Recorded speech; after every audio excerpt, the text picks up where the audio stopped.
What's up, everybody? Toby Wayne from Toby Wayne Studios. So I am doing a little bit of sculpting on this Daredevil bust that I've been wanting to do. I did a previous video kind of blocking it in, and so I figured I would do a couple quick minutes here. We're shot on my GoPro in the comforts of my living room. Yeah, everything's going good. I'm just kind of blocking the shapes in. I had to go back in and get some reference pictures laid out. And I don't know if you can see it or not, but there it is on my phone.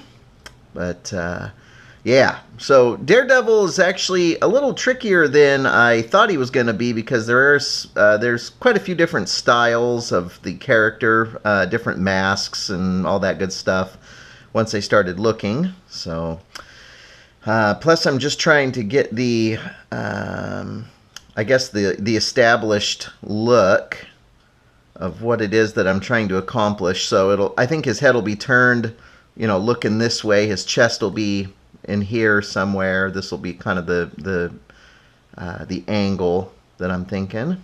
So, and then I had started blocking him in. I had some horns blocked in there, but they were kind of getting in the way, and I wasn't sure. They were throwing me off, basically, so I ended up taking those out, and now I'm just kind of trying to block things in a little bit. I don't think I'm going to do a very long video on this one here. I'll probably just do maybe 10, 15, 20 minutes of just sculpting here and keep the videos coming.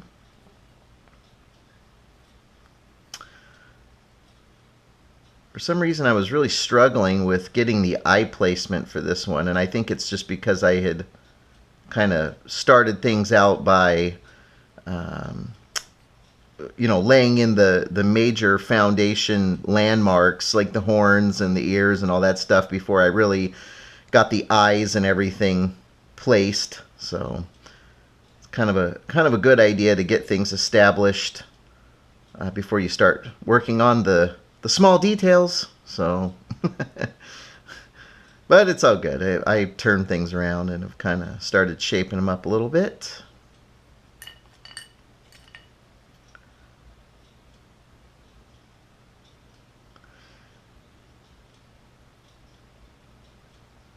Let's see here.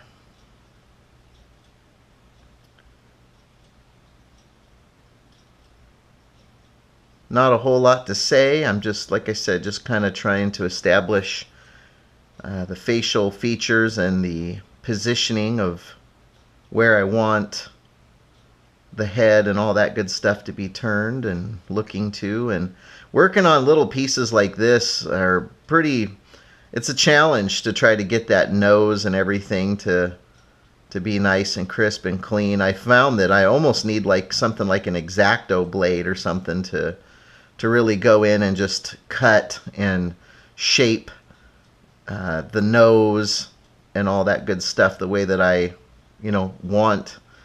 These little tools and stuff don't necessarily work that great for them, so I may end up going back with an X-Acto blade off camera, because I don't have one on me right now, so I might do that off camera.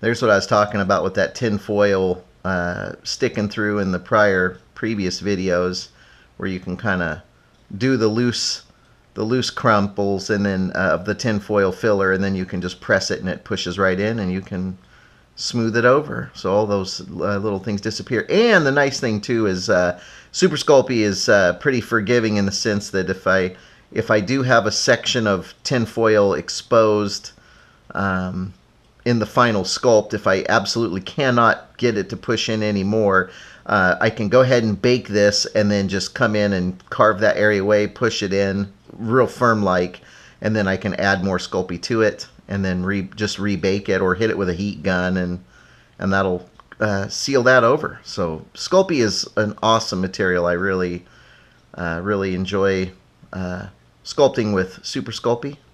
So it's good stuff. Pretty forgiving.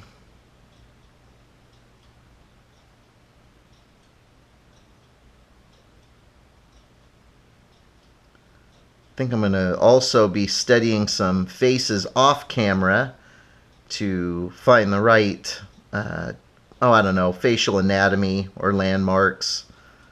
Pick a good facial expression here, where just the lips and all that good stuff are defined, and I can copy that of what I see. And I also have to run some lighter fluid over this to smooth it up.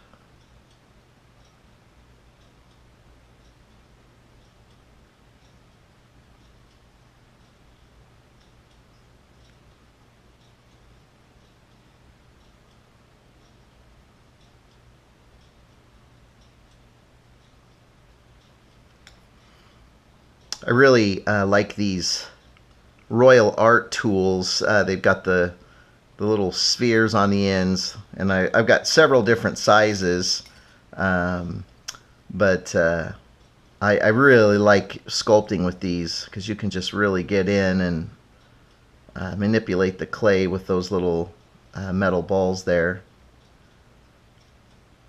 They're really good for smoothing and shaping and getting in and making just a nice blended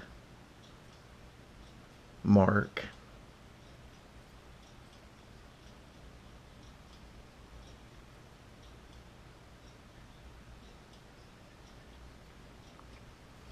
So I think I'm going to go ahead and I'm going to get my lighter fluid here, and I'm just going to do a quick brush over with this lighter fluid. Kind of smooth things over to see where I'm at and what needs to be adjusted.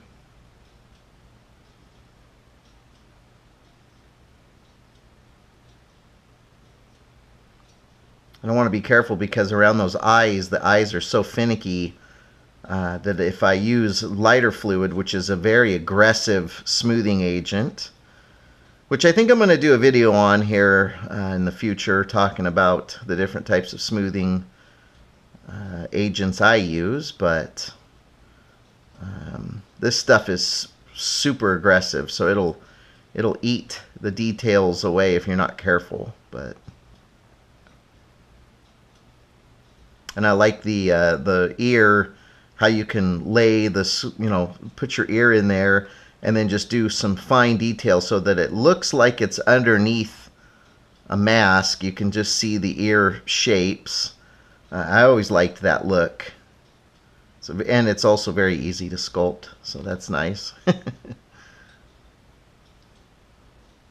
I would be using a smaller brush, but unfortunately I only grabbed this big brush here, but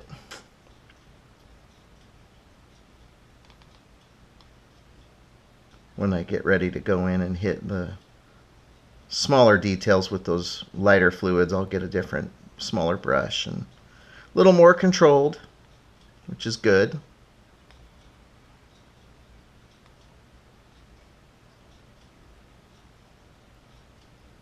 I see I'm going to have to add a little bit of clay back here to kind of fill that in a little bit. His head is a little odd shaped, so I'm going to go ahead and fill that in.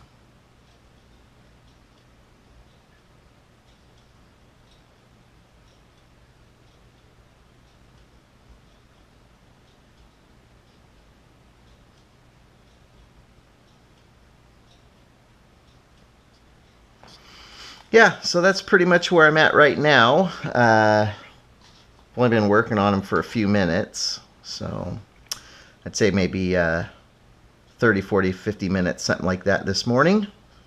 So anyway, thank you guys for checking this video out. I'll be doing smaller little videos like this over the course of the next couple of days. So hope everybody's having a fantastic day. Thank you for all the new subscribers. I see I've gained a couple new ones just even as of within the next last day or two. So thank you guys so much for that. I appreciate you. And I will catch you guys in the very next video.